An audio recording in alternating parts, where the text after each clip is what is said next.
Kristin, give us Rosie the Christmas Riveter. Hell yeah. Nice. Jingle bells. Yeah. What was I don't know. They were the Jingle Bells. Jingle bells?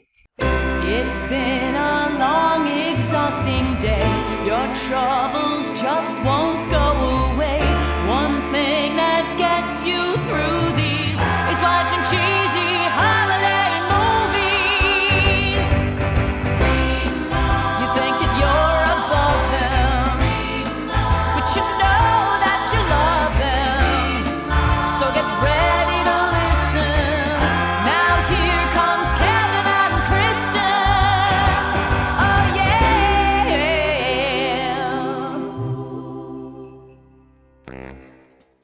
Hello and welcome to yet another episode of Remark. Yes, we're still doing this. Kevin and I, I should introduce myself. I guess I'm still Kristin Finger, and through all of this is still Kevin Regan. Kevin? As far as I know, it is still me. We got to watch Christmas Comes Twice. Please tell us things, Kevin. Well, I'll tell you a lot of things. This is literally the Hallmark description, which we've kind of started to do in the live shows, just to keep it short. Listen to how long this is literally on their website. This is how they describe this movie because it goes on and on and on. Cheryl Jenkins is an astrophysicist who works for the National Science Foundation reviewing grant applications for projects, although she'd prefer to be working on a project of her own. That's one sentence. Cheryl heads home to spend the holidays with her family, and first on the agenda is the visit to the annual Christmas carnival with her sister Trish. While there, Cheryl sees a carousel in the distance and ventures over to take a ride. This is still all of Hallmark's description. Usually theirs is like, hey, there's this lady and then there's this guy. And she travels through time. Yeah, that's not this. Like, this sounds like one of mine that goes on. And Kristin's like, are we going to ever get to the talking?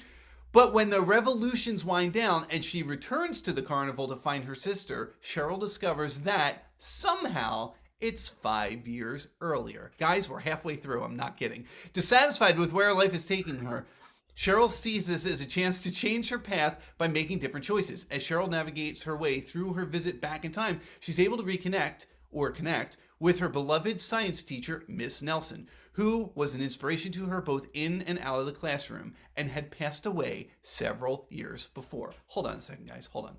Kevin, when you edit this, can you put yourself in like fast mode so Definitely your part. But when the carousel returns Cheryl to present day Christmas with lessons learned, will the love she found be waiting for her? Woo! Well, now we're out of time. Thanks so much for coming to Remark. We're glad. Live show this Thursday night. Kevin, thank God we weren't the only two ding-dongs to watch this.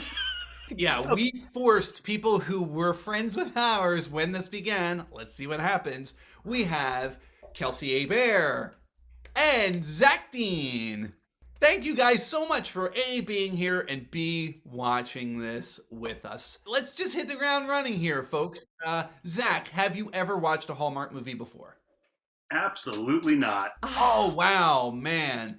What an intro. Holy. Well, let me rephrase that. At least that I can remember. I may have blocked it out of my conscious recalling, if you will. Well, now, so there's folks that just haven't watched it because they don't have the channel. They've never just come across it. Was yours a conscious choice of like, nope? Or was it like, nah? I would say it's probably more happenstance. I have dated enough women that probably this is right up their alley, and I just never got to that moment where they're like, let's sit down and watch a Hallmark movie together. So you dated, but the dating fell apart immediately. Like, and clearly, Zach, hold up your hands. Any rings? Any rings I need to see? Mm-hmm. Kelsey, have you ever watched a Hallmark movie before? Never on purpose. You... It's on. I remember, right, and you're like, oh, like you're flipping through channels when, you know, it's Christmas break, and then like the Hallmark movie comes out, something like easy that you can watch. I've never purposely been like, at 8:00 at this night, yeah, I'm watching it. So I have a follow-up that we don't ask this typically. Oh, what are we going to ask? But Zach and Kelsey are also younger, so they're in that wheelhouse. Had either of you ever watched Sister Sister? Oh. No, but Zach. Oh. Okay, good. Oh, Awesome. okay, okay, okay. That's in my notes. And I'll let you speak to that. But yeah, so Tamara, do you know how to say it, Zach? Is it Maori Halsey?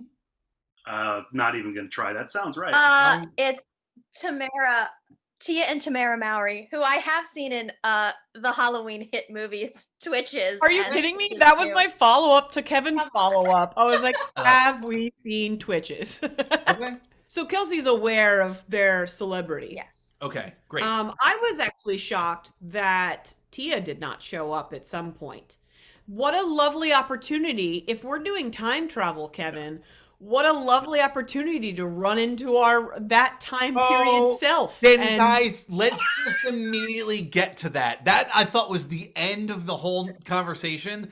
But yeah, can we talk about, and Zach, you're jumping at the screen. So seriously, anyone jump into this, but what time travel were they using? What concept of time travel? She at one point was like, man, I wish I could do it all over again. Yeah. And I was like, oh my God, is this A Wonderful Life?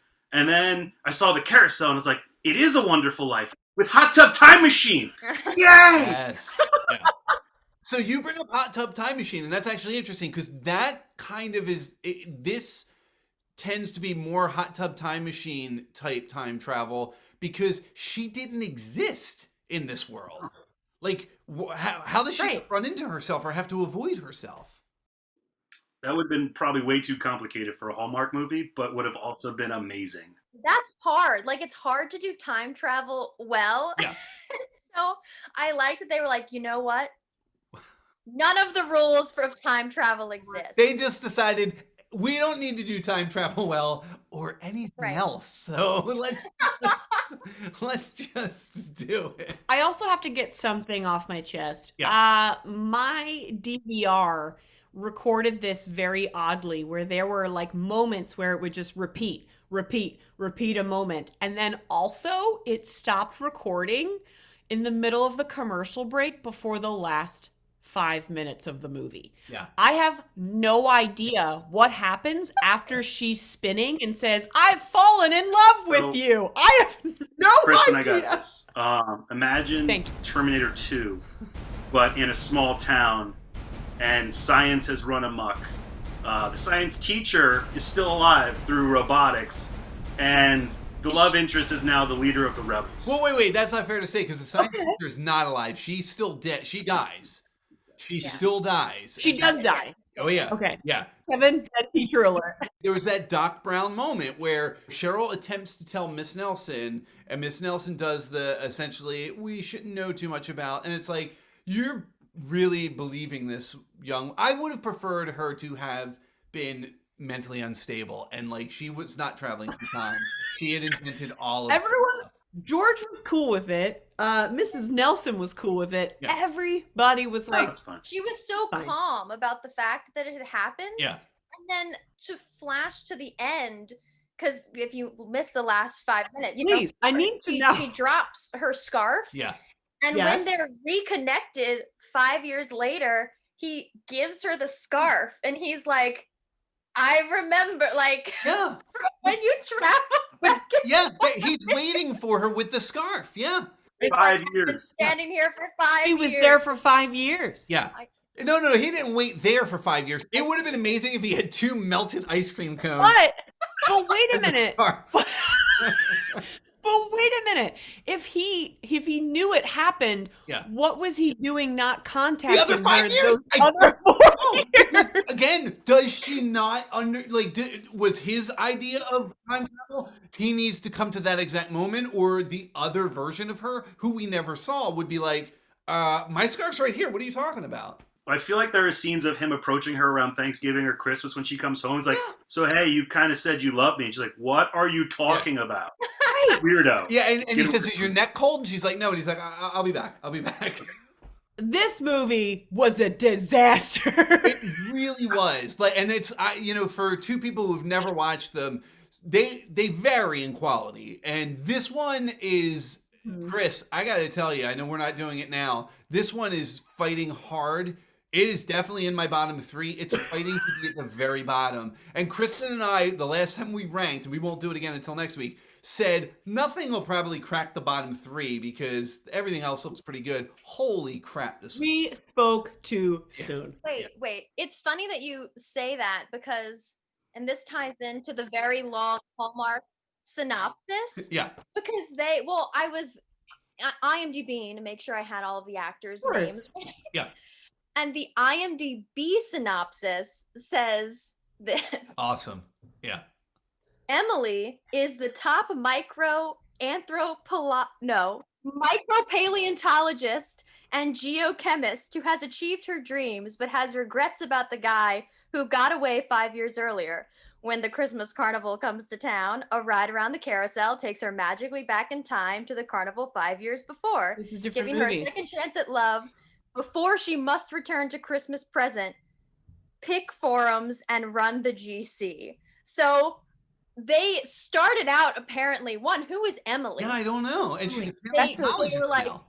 they changed the name. They were For like, science? she's not a paleontologist. We're changing that. It has to have something to do with the stars. Paleontology didn't track well with the focus groups. Right. Yeah. They, like, No, it have- probably didn't because she mentioned how the Earth was 5 billion years old, and they're like, some of our audience isn't going to be cool with that. We'll love Some of our Jesus. Some But of they our were audience can't obviously handle gay talking people, around. so let's Right. leave that. Let's alone. pull it back a bit, guys. Like, Let's pull it switch back. it up. So that's so weird. So I mean, there is the one character, Terrence Fletcher, which is, I'll be honest with you, that concept I thought was awesome because it is that idea of the grass is greener or the thing that you missed, that sliding doors. And then when the reality sets in, that dude was the biggest dud in the movie. Dude, I just literally wrote, he is a networking monster. Yeah. Also, I mean, to get that role, that's the role of a lifetime, is to get that douchey of a dude. Oh, yeah. Like, he didn't go far enough into the doucheness for me. Like he did, and they edited. I needed a let me check my teeth in the spoon real quick movie before he went to go network. Yeah. The banana. Yeah, like, and like it sprays in her eye as he leaves. Like, Oh, yeah. I love these villains. That's the fun thing about Hallmark movies is this is their version of a villain. It's just someone that's not nice. Yeah, I mean, he's probably fine. He's just he's a loser. Yeah. But there's a lot in this movie that, again, our concept of plot soup, and this isn't even plot soup. They do plot point soup. Like we have in this one, she talks about the comet that she had discovered 5 years earlier, and that this Norwegian team of scientists have now since named the comet, and she's all upset about it. It's mentioned in passing one more time, and then never acknowledged in any way, shape, or form ever again at all. And I was like, well, that was pointless. You would think that's where the magic would come from. Like the magic comet took her back. Not a carousel. Yeah. Why is it always a carousel? And that was the other thing is she's given at that Christmas party right in the very beginning. She's given a clock of Santa from a coworker. So I was like, okay, and it's a time machine movie. So I was like, it's that. There's some weird nothing. Not even. It was just kind of like, there's a piece of crap we have laying in the prop closet. We'll just. So they introduce the carousel, and she goes back in time. And then this might have just been for me, but immediately there's a commercial for The Christmas Carousel, a movie coming up soon by Hallmark. And I'm like, is this the origin of the carousel? Are they going to talk about the magic that allows you to travel through time? Yes. It's the origin story. I hope so. It was very confusing. And it's funny because as we were prepping for Remark way back in like September, and we were looking at the names, they've changed some names of some of these movies, but it did say that there was Christmas Comes Twice, and the description is a carousel, and then there's the movie called The Christmas Carousel, and we're like, wait, is this mixed up? Like what? This is how they create their own MCU. They're going to... Well, this is Kevin's, and now my theory, I've also owned it. Now, is this Hallmark cinematic universe? Yeah. Like, was this universe the same as the universe that happened in A Timeless Christmas? Was this the same universe with all these movies that we've watched this season? Because there was within Timeless Christmas, they mention time travel, and then the guy's like, well, what year is it? And they never name what year it is. It's a constant get distracted by, although in this movie, I do give them credit, this was definitively 2020 because they never say 2020, but you have the sign that says 2015, and she said it was 5 years ago. So again, this timeline, no coronavirus. So there's where's the masks? No, right. There were no masks in Right. 2020. Here's something also interesting is that they always have the female ingenue have this like super great dream. Yeah. And then, or like that if she's the business one, then at some point she's like, I want to be this instead. With that, they did this where she never in her life wanted to be a teacher. So that just seems so far sort of like, what? Yeah.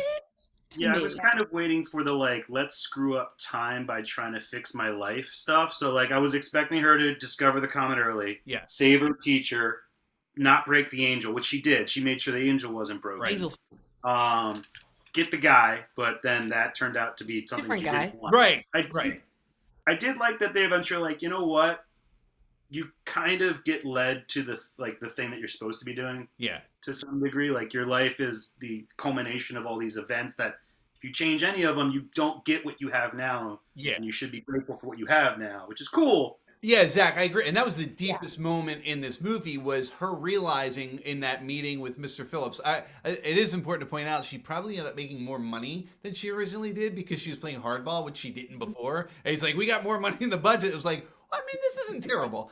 But he says to her, oh, I'm just afraid that, the wrong, grants will get approved and the wrong projects. And she has that self-realization that if I don't do this, like all of these things I've greenlit that I've believed in are very likely to not to happen, which is great. And if this was a big theatrical movie, seeing Mr. Phillips in the supermarket, that just would have been, at least my interpretation of how fate and time work when you're doing these stories is that will still, it forces its way in and he's going to find a way. She won't take that meeting and they see him in the supermarket. They see him at the strip club. That, again, this is if it's a theatrical film, not Hallmark.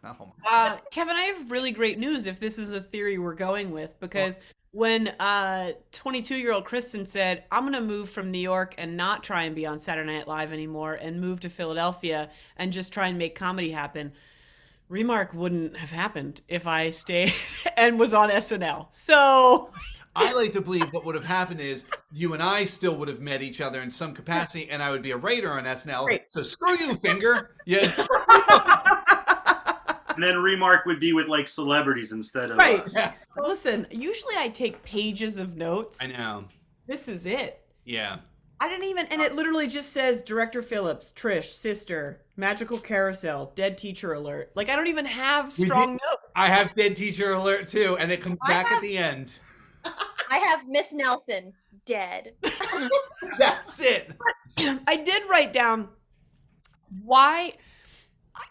If my favorite teacher, Dr. Raff, I love you. If I knew my favorite teacher was going to die of there's a sneeze go.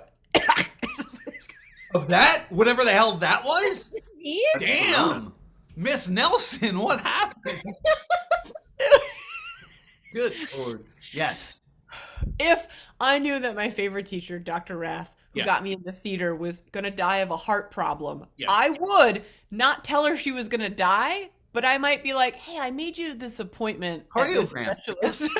I had a problem with because like there were other ways to do that. Obviously, like a car accident, you just be like slash her tires or whatever. But like if it was she had a heart attack but it was her mother even said nobody could have predicted, her heart condition. And it's like, wait a minute. Yes, you can. Yeah, that sounds like if she had said, go to a cardiologist like right now, and she'd be like, why? That's ridiculous. And she's like, you believe I traveled from time, right? Go to a cardiologist. Or as simple as, how's your cholesterol? Right.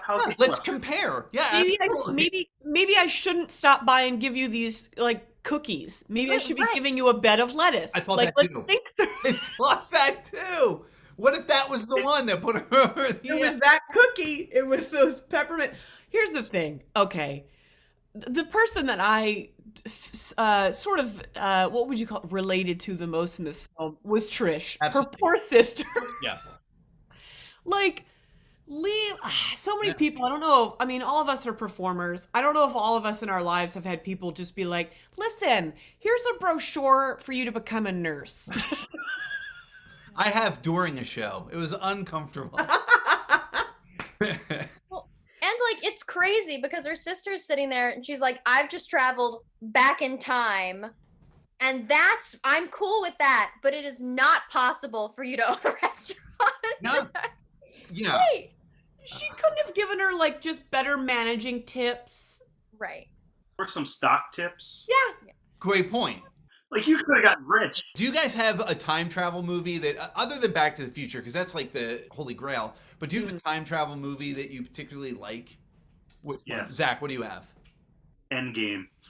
Oh, that's fair. Yeah, that's a The greatest time heist of all time. It's so good, and now we have Loki in a series because of that. And Kristin, I was sitting here and I wanted her to start messing with time so that Loki could show up and fix it. Yeah. That would be amazing. If just Tom Hiddleston showed up in a Hallmark movie, I Right. would be dead right now. I would have died immediately. There is a movie called Frequency with Dennis Quaid and Jim Caviezel, and it's decent. I really like it, but I like the things they do with time travel. And one of the things that they do is the little kid, like Jim Caviezel's little friend, invests in stuff like Yahoo and Apple and stuff, and he's like loaded. It's very Hot Tub Time Machine, but that's the entire plot of Hot Tub Time Machine essentially. So Frequency is the one where they talk to each other through the radio. yeah. Oh, that's a great movie. Kelsey, do you have one? Mine's not a movie. It's a TV series that show Misfits. Oh, okay. It's like a British TV show about a bunch of kids basically in juvie who get like struck by lightning and get superpowers. But one of them time travels, and I think it's the best time travel depiction I've seen as far as making sense, make it make sense goes. Okay. I'll Yeah. check that one out then. It's really good. I mean, I love Agents of S.H.I.E.L.D., and they did a very big time travel sort of situation. I don't know if they handled it too well because I'm pretty sure the actor that plays Fitz just wasn't available. So they're like, keep him in this time pod for this entire season. We'll bring him back when he's available. But that's a time travel one that I think I would have enjoyed it if it was time travel not in space. Like they did it in space. Like the last season of Agents of S.H.I.E.L.D., if we're gonna should we get I thought you were saying that you would like the Hallmark movie better if she thought. Yeah, that's what in space. If she And I was like, if she looked through that telescope and then traveled Right. through it. it could have been done. We spoke about the meteor. Right. You know what? Speaking of time, I believe it is time to do Kristin's Hallmark hunk holiday objectification. Got it totally wrong. It's fine. I've never said it correctly in my life.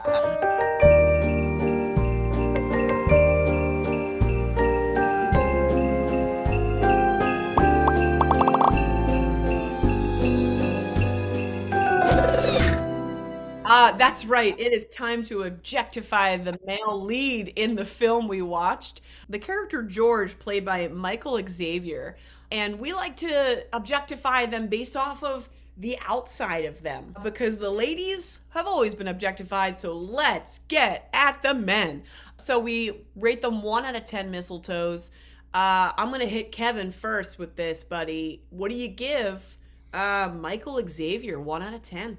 You know, I felt like George had a lot of heavy lifting to do in this film.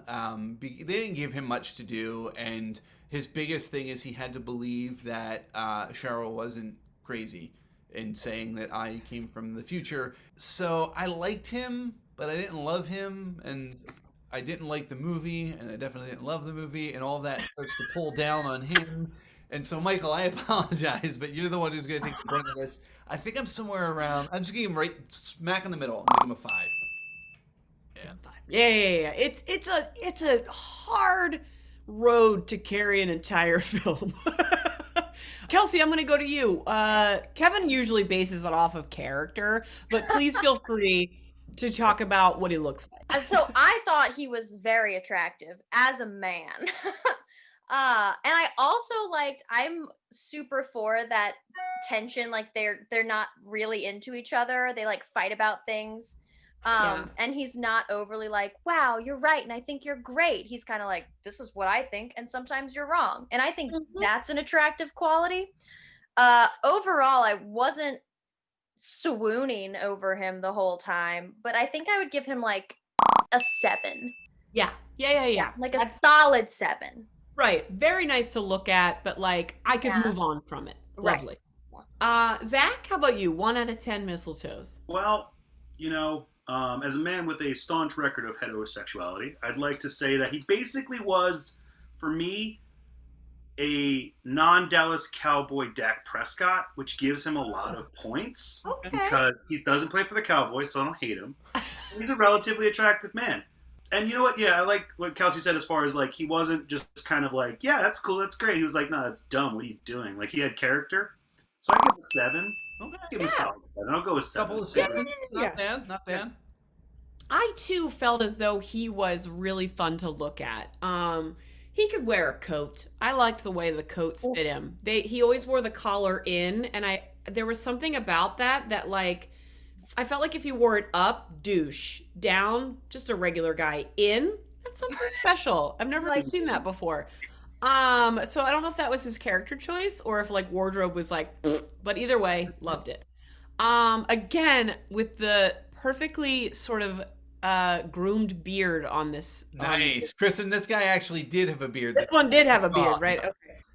Oof, got that one wrong 2 weeks ago. And I will say he had, I don't know how it's possible, he had dimples by his eyes when he smiled. He was Santa. I think he was Santa. He had a really great smile. Yeah. And I love a good smile. So I'm going to give him, because of the coat, that's an extra 0.5. So I give him a 7.5. Oh, okay. That's not too bad. That's not too bad. Coats are important. They are. Listen, Zach, if you haven't watched episodes previous, I've rated these men on just being able to wear a clean white shirt. Okay. Didn't do it. Yeah. Hey, Chris, this wasn't the only movie that was on Sunday night. There was also a little something called Unlocking Christmas on the Mystery and Movie channel. That's right. We had our famous sleuths, Aubrie and Shannon, on the case because we needed to unlock this mystery.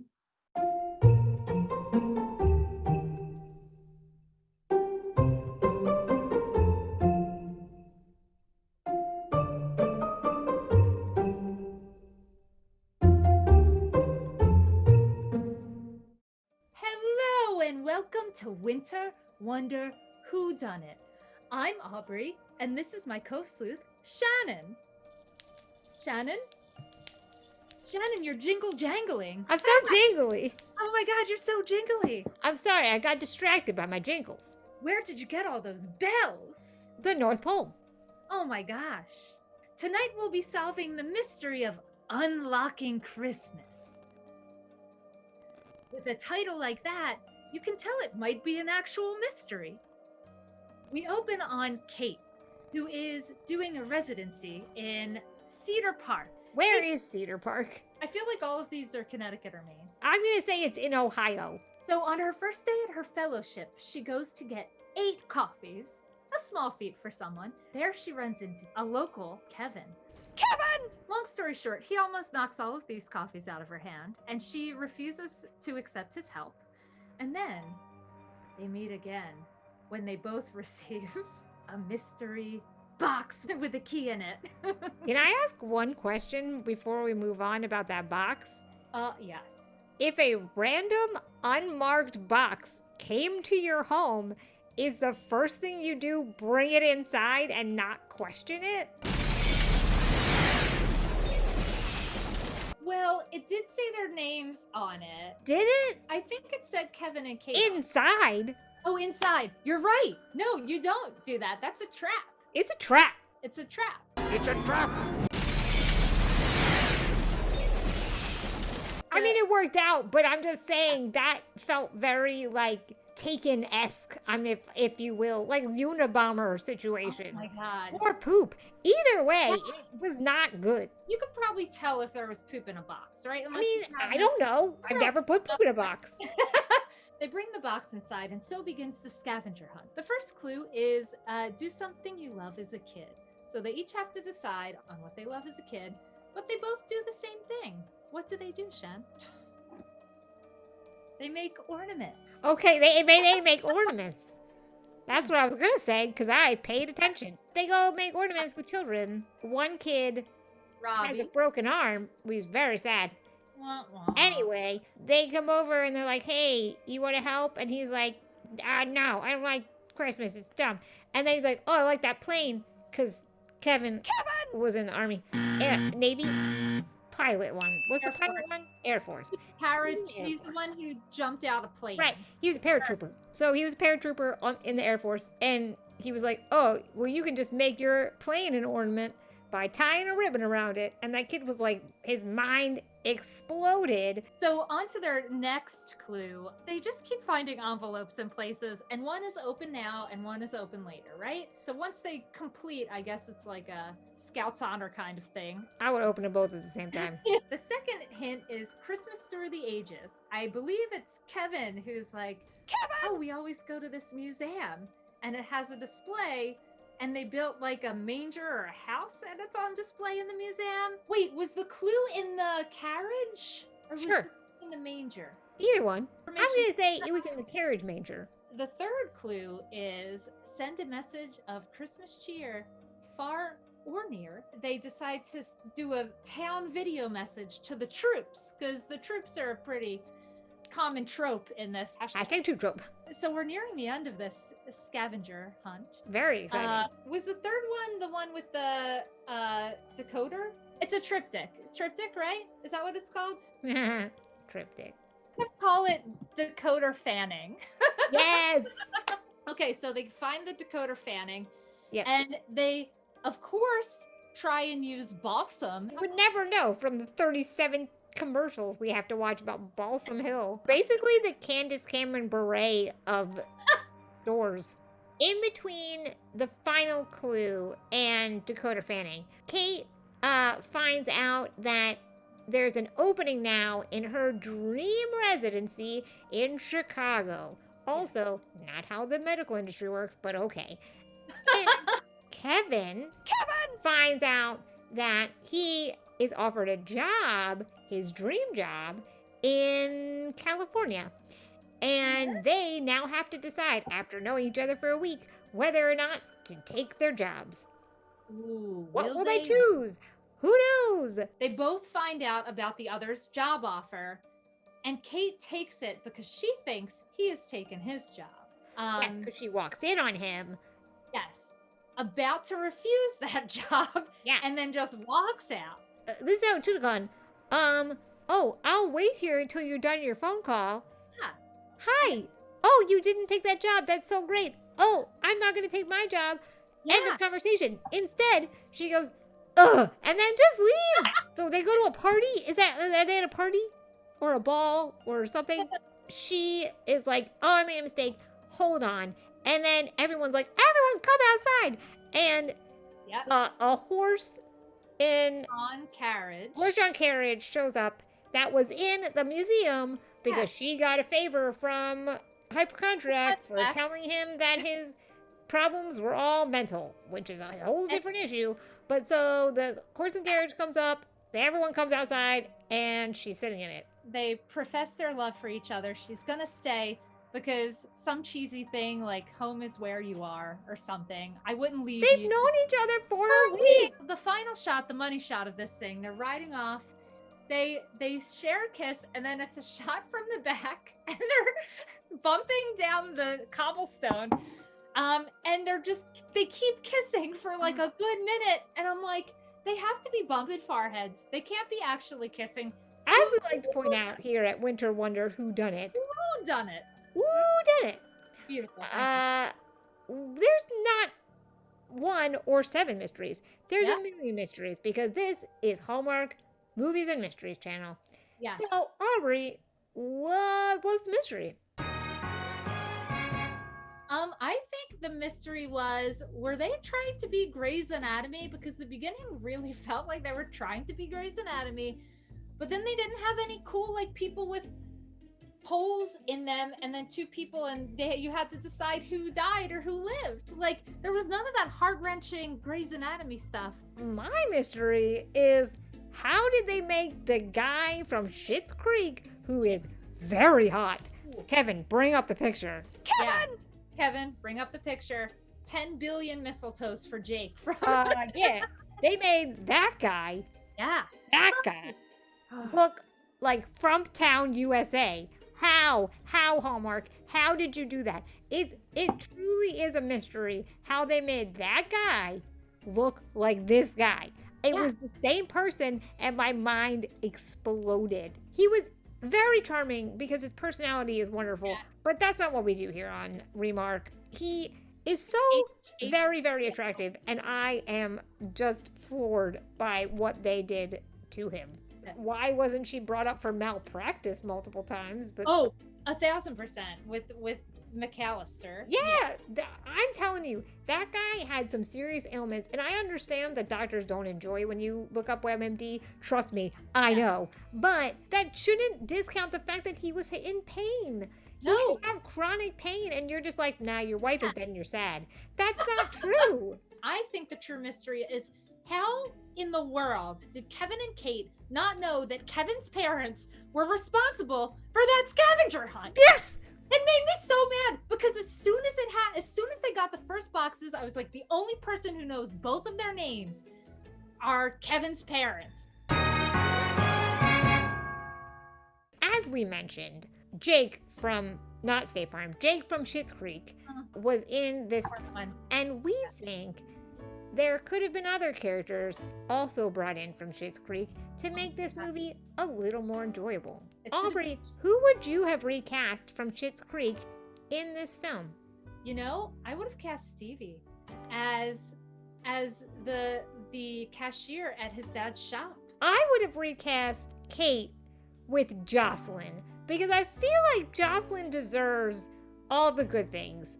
Anywhere you put David would be beautiful. Yeah, your movie wonderful quotient would go up at least 700% if you include David.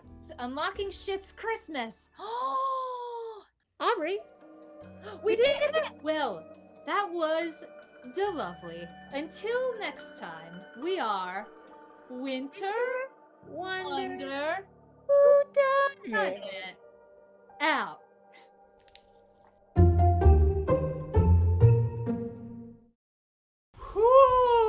Who'd have thunk it? It was the parents the whole time. I can't believe it's such a Scooby-Doo ending. Such a Scooby-Doo ending.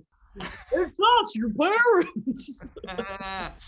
Yeah. Good times. Great times. Fantastic movie. What a unique plot that's never been done and will never be done. I've never seen any two strangers go on a scavenger hunt of any kind. Not even in the world. It was weird that, like, at no point they were ever trying to figure out who put them on this quest. It's like a murderer is trying to get you into a certain spot. Kevin, again, my DVR failed me. So it recorded it, but I'm watching it, blah, blah, blah, blah, blah. And it's like literally the first 2 minutes, and then it jumps and it goes, and then it goes through a commercial. And then I was like, what just happened? So then I fast forwarded, and it was them on like the second clue or the first clue. Oh, that's too bad. So tell me, how did he have to go to the doctor because of his knee? Yeah. And that's how they met? Okay. Yeah. She was renting a place from his mother. Okay, that's news too. Okay. Yeah, so she basically stages and sets it up and set her up. And then he's got the bad knee, goes to the doctor. They have difference of opinion on how things should be done. It's just like, just listen to your doctor. This is stupid. Yeah. And then they both get wound up into this scavenger hunt, if you will, where they both get keys that are presented to them. And so was it the parent? Yeah, it turned out to be his parents. But that's the thing, like, any rational person would have immediately been like, oh, I have this key that was in a box. Maybe not at first. You might have been like, oh, this is kind of fun. But when they both showed up, because it wasn't together, she got one and then he got one, and they showed up at the exact same time because they figured out it was a mailbox. But they both were kind of the, well, why are there 2 keys? And they showed the mailbox and it's got 2 slots. I am so mad at my DVR. My DVR was like, you don't need to watch this trash. I'm just going to help you out. Yeah, can I have your DVR? Because it's tough, man, getting to the end of this. These are our 38th movies. I think we're just angry at them. Well, like bitter or like jaded, or am I comparing everything to the 12th dates of Christmas? Yes, I am. Some of these movies recently, it feels like they're dumping them. Yeah. Spots, like, which is weird because it does feel, I believe it might have been Dave Jadico in like our 2nd episode was asking about that idea of where do you go, and like do they ramp up? Would this be something you expect to be right at a different point? And to get this maybe they just feel like, well, when you're that close to Christmas, people will watch anything, which I feel is really crappy. I do. I would love to sit in the room of the people mapping out when they go. Yeah. Well, they move them though, and we've seen that, and it worked out for us because, case in point, if you're watching this not live, but if you're watching this when it is released on Thursday, what is it? December, right? December 17th, we have a live show tonight at 8:00, and by complete coincidence, they changed things around, and it's Love, Light, Hanukkah. So it's our Hanukkah episode, which is awesome that we're able to do this because it wasn't originally one that was going to work out for us to do it live. But someone looked at a calendar and said, shouldn't we do a Hanukkah movie, within Hanukkah? And they did. They changed things around. But they did not think of that back in September or August when they started putting these together. No. Now, Kevin, we get to objectify Stephen Lund. I don't understand why any remarker already doesn't watch Schitt's Creek. But Stephen Lund plays the amazing character of Jake, who dates both Stevie and David at the same time, and then later continuing with Stevie, aka Pony. If you've seen him on that show, you would give him a 10. You would. You just right out of the gate was like, oh my god.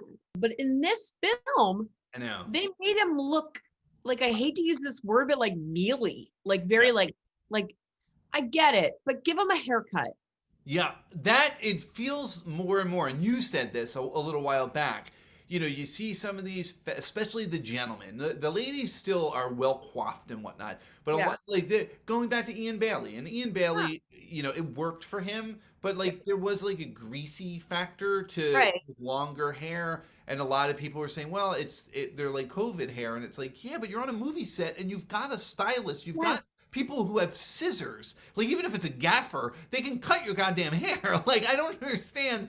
So, like, Stephen Lund, it looked to me, if I saw him and he's my friend, I'm like, oh, he's got his COVID haircut right now, or lack thereof. And Stephen Lund's been in like 3 or 4 Hallmark movies, and decent ones. Like, looks great.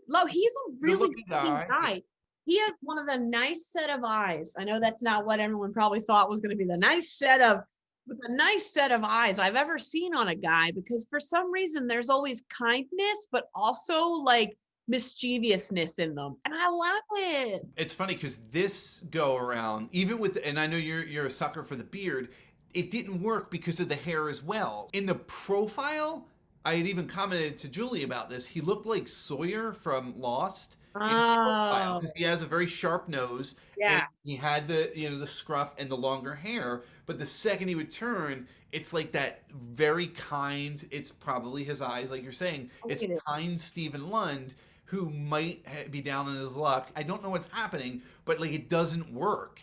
And it definitely kills the rating. I felt he still had a lot of charm in the movie itself. I was less forgiving about things. I know. Would have been. Because he had cute delivery of some lines that were really bad. And I was like, oh, he played with those just to make it work. And I appreciated that because he's actually a good actor. Kevin, what do you give him? 1 out of 10 mistletoes. You know what? A lot of this is going to be what he brings in from other films or stuff like Schitt's Creek, like you're talking about. I'm going to still give him a relatively high score. I'll give him a 7. But if it was just based on this role, I'd probably give him like a 4 or a 5.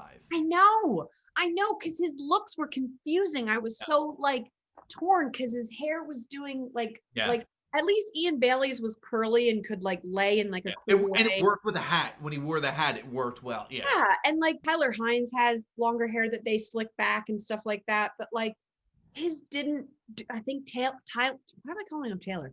Tyler's is probably more thick and luxurious than this gentleman's is. So therefore, I'm gonna give him a 7. Well, you said it so cringily. That's what I gave him. I know, but like this guy is so hot. This guy is so hot. Just watch Schitt's Creek and you'll know what I'm talking about. Yeah. Kevin, can you do me a favor and pull up a picture of him from Schitt's Creek? It's like a shirtless scene where the family all walks in. That I give it a 10. That's a 10 right there. All right. What are you gonna do? That elf is trying to get in that mailbox. I know. Well, nobody's sending us letters. Maybe this is why. Can't get through. Things that Tay Diggs can't do is get a letter into that mailbox. Unbelievable.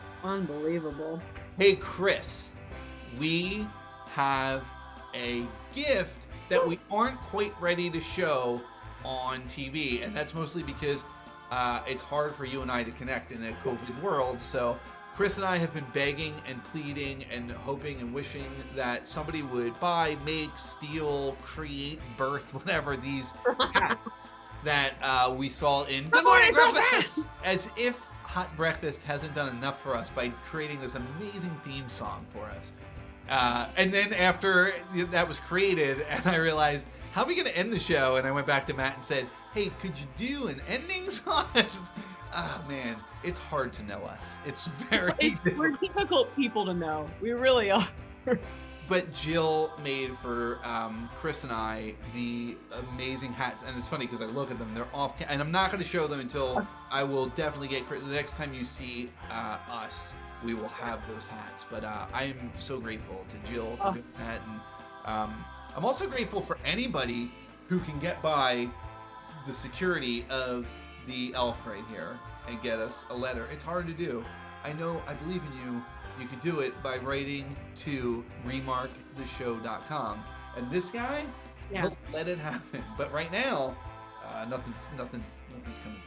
It's remarktheshow@gmail.com. I think I usually just say remarktheshow, and then I just glaze over and think of all the money that's been rolling in.